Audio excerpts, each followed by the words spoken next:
జై Srimannarayana. Video skip చేయకుండా చూడండి, ఎందుకంటే విలువైంది ఈ వీడియో. చివరి వారం 8వ రోజు. ఆపదల మొక్కులవాడ అనదర్శక గోవింద గోవింద. శ్రీవారి కటాక్షం వల్ల 8 వారాలు పూర్తి చేసుకున్నాను. ప్రతి వారం దేవుణ్ణి తలుచుకుంటూ ఆర్థిక ఇబ్బందులు తొలగిపోవాలి, దేవుడా దయ వల్ల ఆర్థిక ఇబ్బందులు తొలగిపోవాలి, ఏ ఆపదలు రాకుండా రక్షించు తండ్రి. ఓం నమో వెంకటేశాయ. ఆపదల మొక్కులవాడ అనదర్శక గోవింద గోవింద. ఈరోజు చివరి వారం తర్వాత అంటే ఆదివారం ఉదయాన దేవునికి పూజ చేశాను. పూజ తర్వాత అంటే దీపారాధన తర్వాత దేవుని తలుచుకొని, దేవుడా 8 వారాలు పూర్తి చేసుకున్నాను, ఇక మీదే భారం తండ్రి అని కలశం కదిలించాను.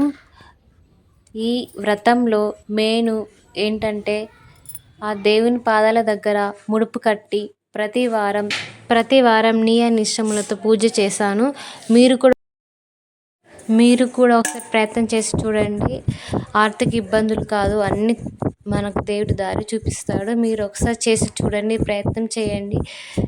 8 వారాల్లోపే మనకి పూజ కంప్లీట్ అయ్యేలోపే ఆ దేవుడు మనకి నియమ నిష్టములతో మనం పూజ చేశామంటే ఖచ్చితంగా ఆ దేవుడు మనకి అనుగ్రహిస్తాడు. మీరు ప్రయత్నించండి. ఓం జై శ్రీమన్నారాయణ. ఈరోజు నేను ముడుపు తీసుకొని 8 వారాలు పూర్తయిన సందర్భంగా ఈ ముడుపు నియమ నిష్టములతో పూజ చేశాను. జై శ్రీమన్నారాయణ. ఈ ముడుపు తీసుకొని మేము శ్రీవారి పాదాల దగ్గర సమర్పించడానికి వెళ్తున్నాను.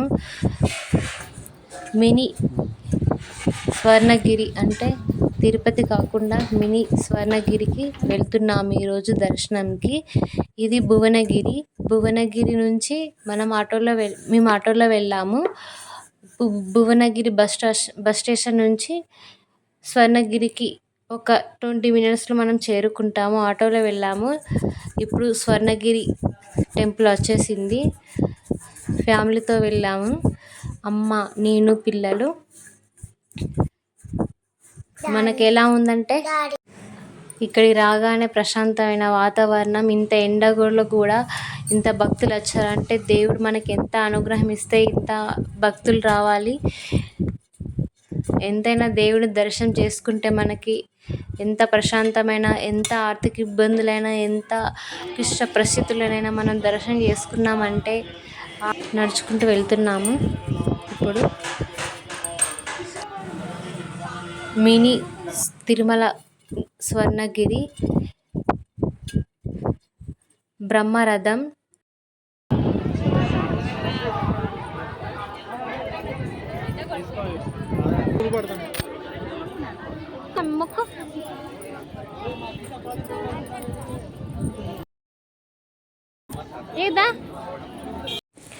శ్రీవారి పాదాలు తాకడం ఎంతో అదృష్టం చేసుకొని ఉండాలి. ఇక్కడ శ్రీవారి పాదాల దగ్గర భక్తులు ఏం చేస్తున్నారంటే అక్కడ కాయిన్స్ పెడుతున్నారు. పాప పాదాలని నమస్కారం చేస్తుంది. ఎంతైనా రాసి పెట్టి ఉండాలి. మేము అసలు ఇక్కడికి వస్తామని కూడా అనుకోలేదు. ఏడుశన వ్రతం వల్ల మేము ఇక్కడికి వచ్చాము. ఇప్పుడు టెంకాయ తీసుకున్నాము, తులసి మాల కూడా తీసుకున్నాము. ఇప్పుడు మెట్లు ఎక్కుతున్నాము. ఇక్కడ ఏంటంటే పెద్ద విశేషం, ఇప్పుడు శ్రీ వెంకటేశ్వర స్వామి అవతారాలు ఉన్నాయి ఇక్కడ. నేను ఒక్కొక్కటి చూపిస్తాను, చూడండి. ఇప్పుడు మేము మెల్లిమెల్లిగా మెట్లు ఎక్కుతున్నాము. పిల్లలు కొద్దిగా ఆకలని అంటున్నారు, ఎందుకంటే మధ్యాహ్నం 12:30 అవుతుంది.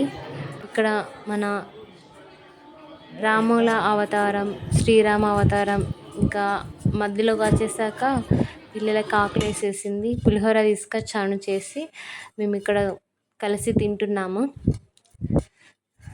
కానీ టెంపుల్లో ప్రశాంతమైన వాతావరణంలో ఇలా తింటుంటే బాగుంది. శ్రీవారి అవతారంలో వరహ దేవుడు అండ్ ఇంకా శ్రీ లక్ష్మీ నరసింహస్వామి, శ్రీకృష్ణస్వామి, శ్రీ కల్కి అవతారం, ఇలా అవతారాలు బాగున్నాయి. సైడ్కి పెట్టి విగ్రహాలు పాలరాతితో చేశారు. మేము టెంపుల్ పైకి వచ్చేసాము. ఇక్కడ చాలా భక్తులున్నారు. టెంపుల్ ఇంత ఎండలో కూడా భక్తులు వచ్చారు. ఇంతమంది దర్శనానికి వెయిట్ చేస్తున్నారు వీళ్ళందరూ. కానీ ఈరోజు మాత్రం సండే కావడంతో చాలా మంది ఉన్నారు. ఇంత ఎండలో కూడా ఉన్నారంటే ఎక్కడైనా ఫస్ట్గా ముందు చేయాల్సింది వినాయకుని దర్శనమే. ఇక్కడ కూడా అలానే ఉంది. శిల్పాలు బాగా మంచిగా చెక్కారు, చిన్నగా రౌండ్గా. ఇంత ఎండలో కూడా ఇంతమంది ఉన్నారంటే మనకు దేవుడు ఎంత మంచిగా మనకి ఫలితాన్ని ఇస్తున్నాడు చూడండి. మీరు కూడా వచ్చి దర్శనం చేసుకోండి. రియల్గా అసలు చెప్పాలంటే మీరు నమ్ముతారో నమ్మరో తెలియదు, నేను మాత్రం చాలా హ్యాపీగా ఉన్నాను. చాలా మంచిగా దర్శనం అయింది మాకు. అసలు ఇంత బాగా జరుగుతుంది ఊహించలేదు. ఇప్పుడు మేము దర్శనానికి వెళ్తున్నాము.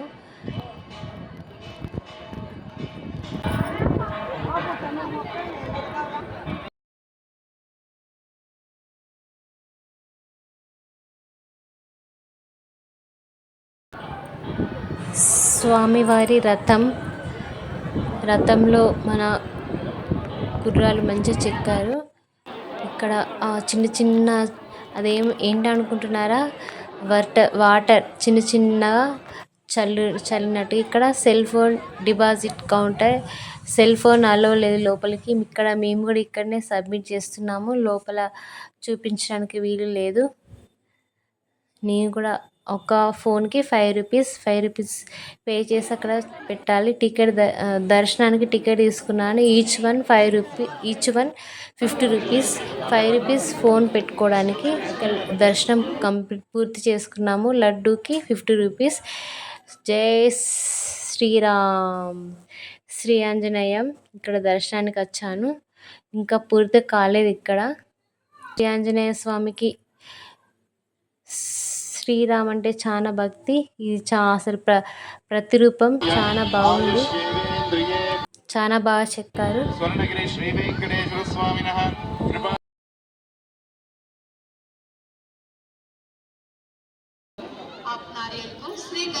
దేవుడా మమ్మల్ని మంచిగా చూసుకోతండి. వ్రతం పూర్తి చేసి మునుపు మాత్రం అప్పచెప్పాను దేవునికి. ఇక దేవుందే భారం, ఆ దేవుడే చూసుకోవాలి. అందులో టెంకాయలో చాలా వాటర్ వచ్చాయి, స్వచ్ఛమైన వాటర్, కల్తీ లేని వాటర్.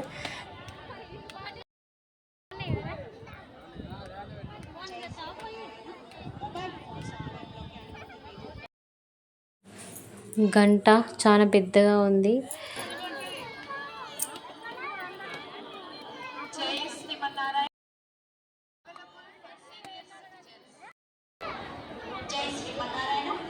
శ్రీ వెంకటేశ్వర స్వామి వారి దర్శనానికి విచ్చేసిన భక్తులు తమ పిల్లలను, విలువైన వస్తువులను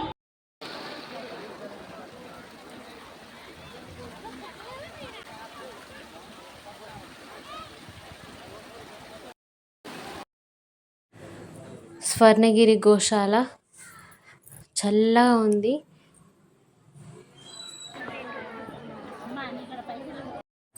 మళ్ళీ దర్శనం ఉంటుందో ఉండదో కానీ ఇక్కడ అసలు శ్రీవారిని చూసాక కనుల పండుగగా అనిపించింది. అసలు వెళ్ళాలని కూడా అనిపించలేదు. ప్రశాంతమైన దేవుని చూడగానే ప్రశాంతంగా అనిపించింది. ఒకసారి మీరు కూడా వచ్చి చూడండి, మీకు కూడా ఇలానే అనిపించదో చూడండి. ఒకసారి ఎంత ప్రశాంతంగా ఉందంటే దేవుని చూడగానే కష్టాలన్నీ మర్చిపోయాము అసలు.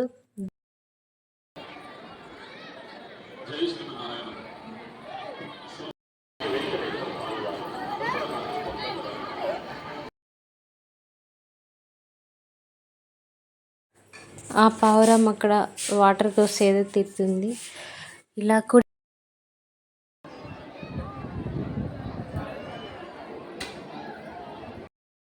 మాటలో చెప్పలేము అసలు. ఇక్కడ ఎలా ఉన్నాడంటే దేవుడు చూడడానికి కన్నుల పండుగగా ఉంది.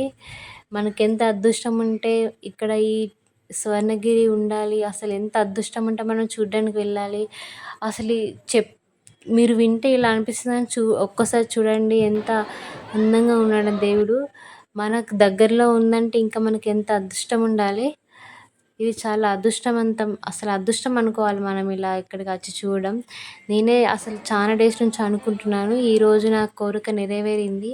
అది 7 శనివారాల వ్రతం వల్ల నేను ఇక్కడికి రాగలిగాను. నా ముడుపు దేవునికి సమర్పించాను. గరుత్మంతుడిపై శ్రీవారు విహారం చేస్తూ ఉంటాడు. ఇప్పుడు మేము ఎక్కడికి వెళ్తున్నామంటే, ఇక్కడ ఒక మంచి మండపం ఉంది, అసలు రాజభవంతి లాగా ఉంది. కృష్ణునికి ఆవులంటే చాలా ప్రీతి, దూడలంటే ఇంకా చాలా ప్రీతి. ఇక్కడ 2 విగ్రహాలు ఉన్నాయి, ఆవు దూడ. అద్దంలో మాకు మేము చూసుకుంటున్నాము. ఇంత అందంగా ఇంత డిగ్నిటీగా ఉంటుంది అనుకోలేదు, చాలా నీట్గా బాగుంది ఇక్కడ. మీరు కూడా వచ్చి చూడండి. ఈ ఎండలో మాకు అసలు ఎండ అని తెలియకుండా అనిపిస్తుంది, అక్కడికి తిరుగుతూనే ఉన్నాము. ఎందుకంటే ఇంత మంచిగా మేము అసలు ఊహించలేదు, ఇంత బాగుంటుంది. దేవుని దర్శనం అయితే చాలా బాగా జరిగింది. అచ్చం తిరుపతి దేవుడు లాగానే ఉన్నాడు దేవుడు. ఇక్కడ ఈ భవంతి చాలా అందంగా కట్టారు. ఇక్కడ కూడా అద్దాలు మంచిగా ఫిట్ చేశారు. మమ్మల్ని మేమే చూసుకున్నాము. తనే ఆచుకున్నట్టు ఫేస్ పెట్టేసింది. ఇప్పుడు ఇక్కడ శ్రీవారు ఎలా ఉన్నారంటే, ప్రతి ఒక్క ప్లేస్ ఒక్కొక్క ఇంట్రెస్ట్గా ఉంది. ఇక్కడ ఎంత బాగున్నాడంటే దేవునికి దిష్టి తలిగేలా ఉంది, అంత అందంగా చిత్రీకరించారు. ఇక్కడ అందరూ ఫొటోస్ కూడా దిగుతున్నారు. అంటే జ్ఞాపకం, మళ్ళీ మళ్ళీ రాలేం కదా. మేమే చాలా డేస్ అనుకుంటూ ఉంటే ఈరోజు దేవుని దయ వల్ల 7 శనివారాల వ్రతం వల్ల మేము ఇక్కడికి రాగలిగాము. ఇక్కడ మేము ఫొటోస్ దిగాము. మేము కూడా ఎంత బాగా, అసలు ఇంద్రభవనంలాగా ఉంది భవనాలు, ఎంత మంచిగా చిత్రీకరించారు. అసలు తిరుపతి దేవుళ్ళ మినీ తిరుపతి దేవుడు స్థానం ఇది. అసలు స్వర్ణగిరి అంటే తిరుపతి తర్వాత ఇక్కడే. ఇంకా అందరు నడుస్తుంటే కాలుతున్నాయని కింద మ్యాట్స్ వేశారు. ఇంకా మ్యాట్ పైన వాటర్ కూడా కొట్టారు. మధ్యలో పైనుంచి వాటర్ కూడా చిలకరించడం జరుగుతుంది. ఇక్కడ వాటర్కి మనకి లోటు లేదు, వాటర్ తాగడానికి కూడా మనకి ఏర్పాటు చేశారు. ఇక్కడ విగ్రహాలు చూడడానికి చాలా దర్శనం కంప్లీట్ చేసుకొని వెళ్తున్నాము. నెక్స్ట్ మేము యాదగిరి వెళ్తున్నాము. అక్కడ ఎలా ఉందో మీకు కూడా వీడియో చూపిస్తాను, కానీ వీడియో స్కిప్ చేయకుండా చూడండి. పిల్లల ఆనందానికి హద్దులు లేవు, వాళ్ళే ఆనందంగా దిగుతున్నారు. ఫస్ట్ అసలు ఇంత ఎనర్జీగా లేరు, ఇప్పుడు మాత్రం చాలా ఎనర్జీగా ఉన్నారు. అసలు ఇలా ఇంత మంచిగా దర్శనం అవుతుందని మేము ఊహించలేదు. చాలా ప్రశాంతంగా అసలు కన్నుల నిండుగా చూసాము దేవుణ్ణి.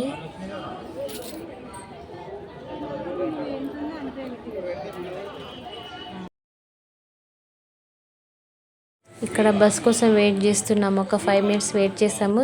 ఇక్కడ 5 minutesకి ఒకసారి పల్లె వెలుగు బస్సులు ఉన్నాయి, కానీ ఇక్కడ మహాలక్ష్మి పథకం పనిచేయదు. మనం టికెట్ పెట్టుకొని వెళ్ళాలి. ఇక్కడ నుంచి మళ్ళీ ఒక 20 minutes 15 minutesలో మనం యాదగిరి చేరుకుంటాము. ఒకటి ఏంటంటే, చాలా రోజుల తర్వాత అసలు ఇక్కడ ఫ్లాగ్ చూడగానే మనసు పులకరించిపోయింది. ఏదో అసలు విజయం సాధించినట్టు అనిపించింది. మధ్యలో కొన్ని కోకోనట్ వాటర్ తాగాము. కాసేపు అలా తాగాక మళ్ళీ మేము ప్రయాణం స్టార్ట్ చేసాము. యాదగిరి బస్సు కోసం వెయిట్ చేస్తున్నాము. ఇక్కడ భువనగిరి బస్ స్టాండ్కి వచ్చాము. యాదగిరి బస్సు వచ్చేసింది. ఇక్కడ నుంచి 10 minutesలో మేము చేరుకుంటాము.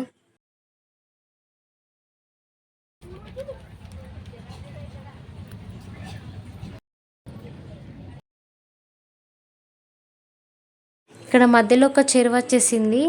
ఈ చెరువు పక్కన మంచిగా ఒక గడ్డలా చేశారు. అక్కడ కొందరు మంచిగా దర్శనానికి వచ్చాక కంప్లీట్ చేశాక అక్కడ భోజనం కూడా చేయడానికి బాగుంది. యాదగిరి వచ్చేసాము. ఇంకా కాకపోతే ఏంటంటే, మేము ఇక్కడ పైకి ఫోన్లు తీసుకెళ్ళలేదు, కిందనే పెట్టేసి వెళ్ళిపోయాము. జై శ్రీ